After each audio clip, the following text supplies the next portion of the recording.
All right, we're at Central Florida Powersports here in very sunny and bright Kissimmee, Florida. So this is the dealership that I use for everything, whether it's bike purchases and part purchases, and have a lot of friends here. Oh yeah, cool Lexus, bro. So we're gonna go in and we're gonna go pick up the Trail 125.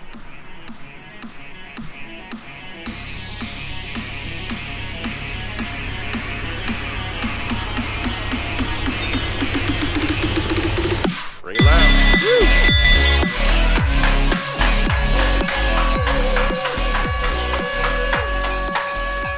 All right, so here it is, Honda CT-125, and as you can see, most important part, sold, old school. That's Chuck Matthews, that's my salesman, and he says do not open.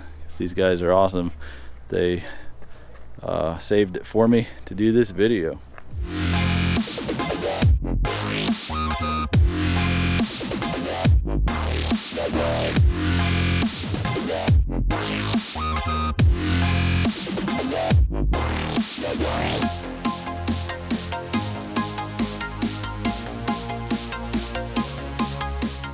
There it is, big old beer rack.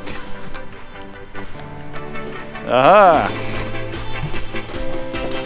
Finally it appears.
All right, so we got the Trail 125 out of its shipping container there, and that was very easy. And we had to figure out how to flip the seat up, which is using the key over here. Flip that up, seat flips up, gas tanks right under there, and this is probably the ECU and stuff under here. And now we have to figure out how to get to the battery, because here's the battery terminal right there, so that has to come up in here, and we're thinking it's this bolt right there.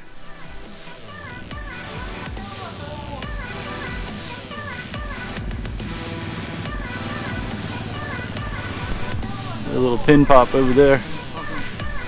I don't have something sharp enough to soak in there.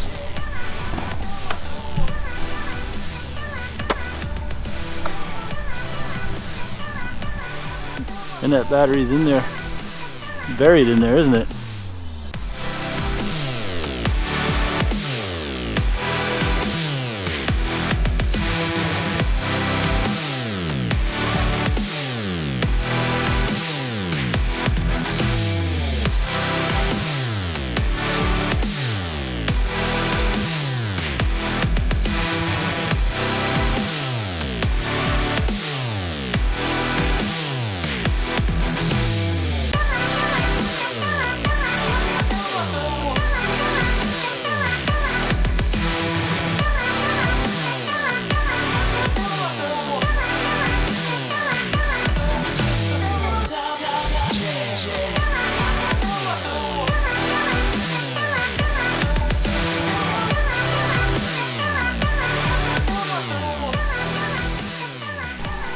Yeah. See if it goes back on easier.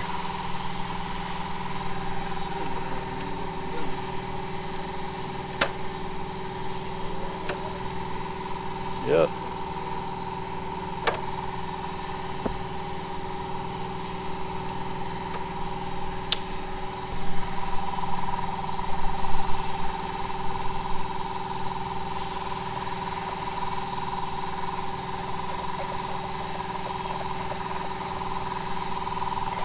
So that was a little bit of an unexpected turn in the installation because the monkeys and the groms are just basically unpackage and go. But this one we had a connected battery and it was hiding under this hatch. It was a little bit tricky to get to. You had to take some things apart. So a little bit of a surprise, but interesting, and I'm glad I saw the process because that's surely an area that you'll have to get to often, especially if you need to charge. So one of the things I can think of right off the bat that would be beneficial to have on this bike was one of the remote connection charging plugs. So basically, feed the plug down here so you can plug your charger in, because that battery is just not the easiest thing to get to. It's not hard to get to, but I mean, you're gonna need a couple tools to get to it, which I'm not sure if this comes with the tool case or not, like the monkey did, but we'll check that out when we get home.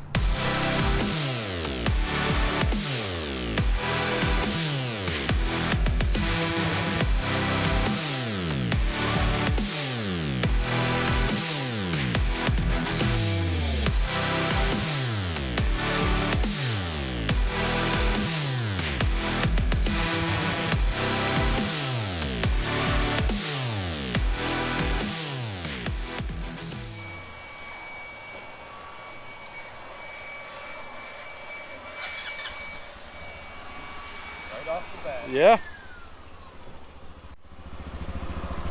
That headlight looks pretty cool. Yeah, I think it's the same as, I don't know if it's the same as the monkey or not. Looks similar. I like how it has the black bezel though. Yeah. The monkey's got the chrome. She's ticking nice. Just like they should.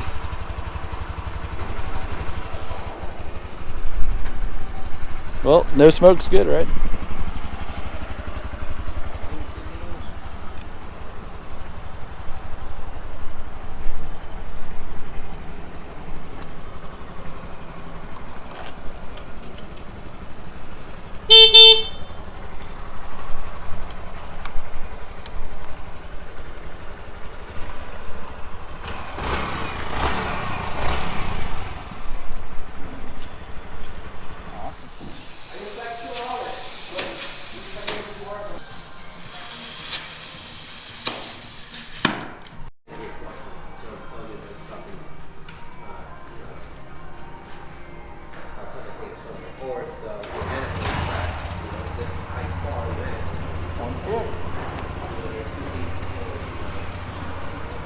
Right.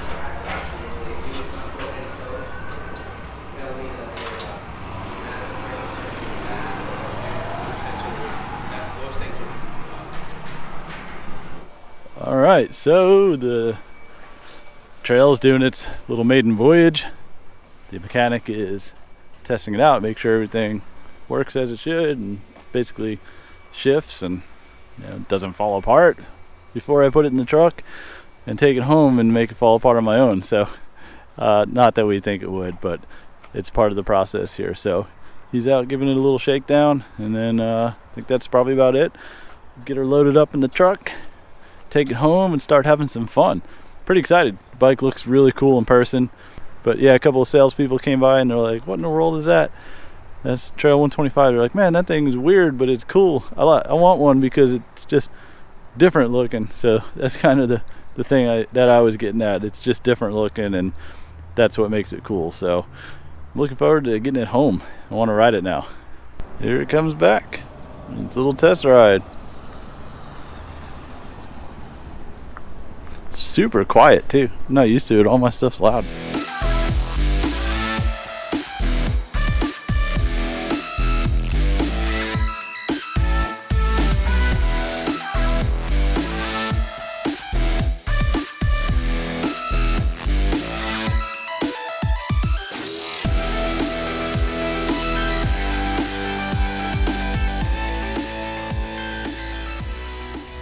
All right, so we're pulling out of the dealership, Central Florida Powersports, my favorite dealership.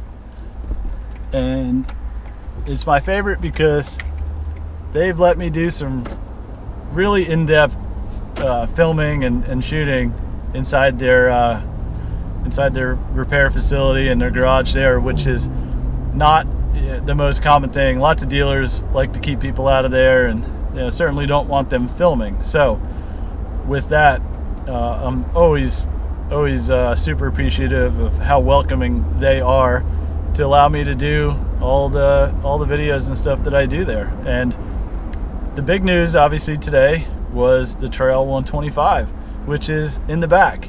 You can't really see it probably because this cardboard's here. Maybe you can get a peek of it right there. It's tied up. It's in the back of the F-150. It's coming home.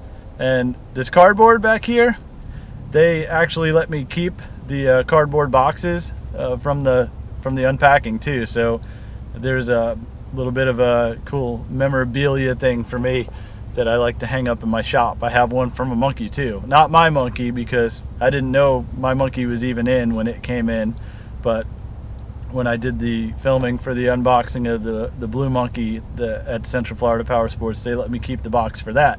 So that was cool. And I got the box for the CT-125 as well, so I'll hang that up in the shop. Some cool memorabilia. But initial impressions about the bike are, it is really, really cool.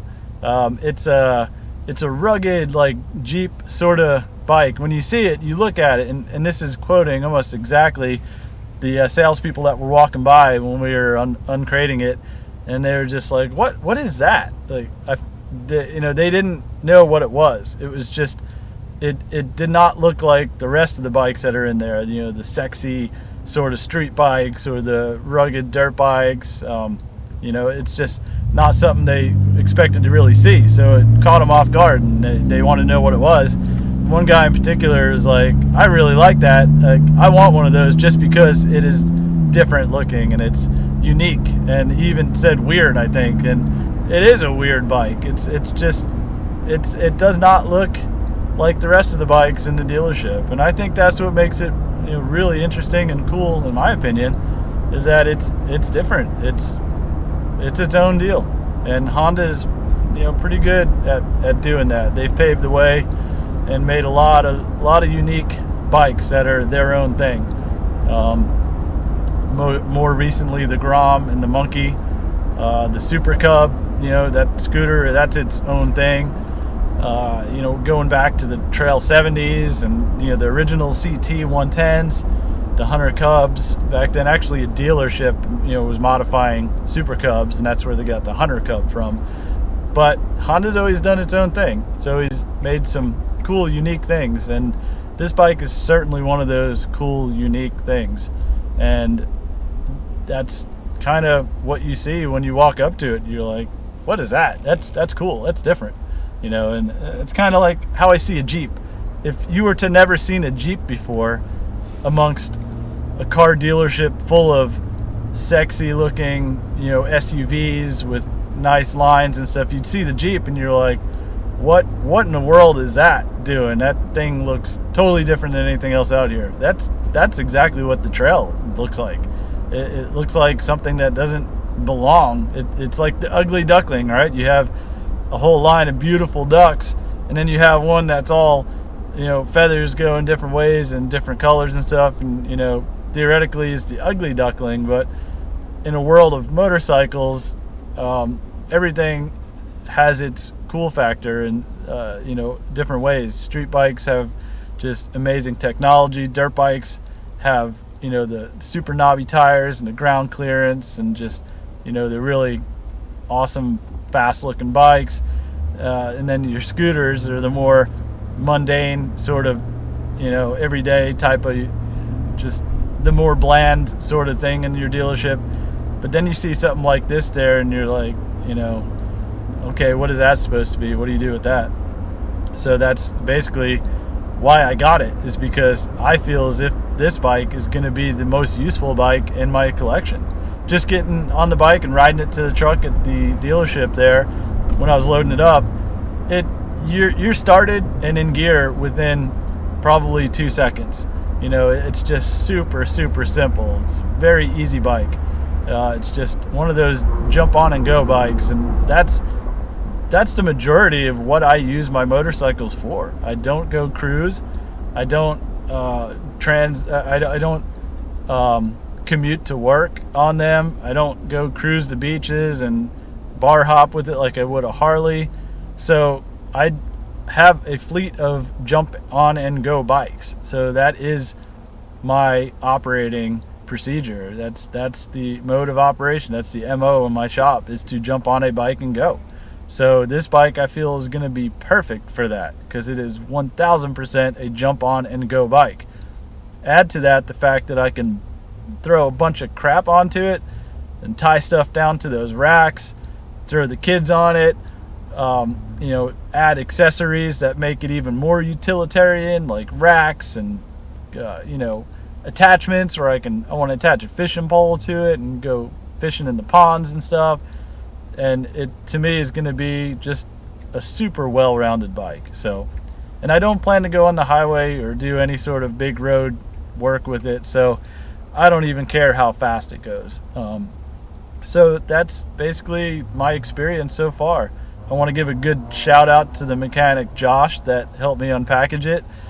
I really felt bad, as if he was feeling that, as if he was getting evaluated on the work he was doing with the camera there, but I'm glad that he was okay with it, because we did find a couple things during the unboxing that were surprises, like you know, where the battery was, and it had to be hooked up.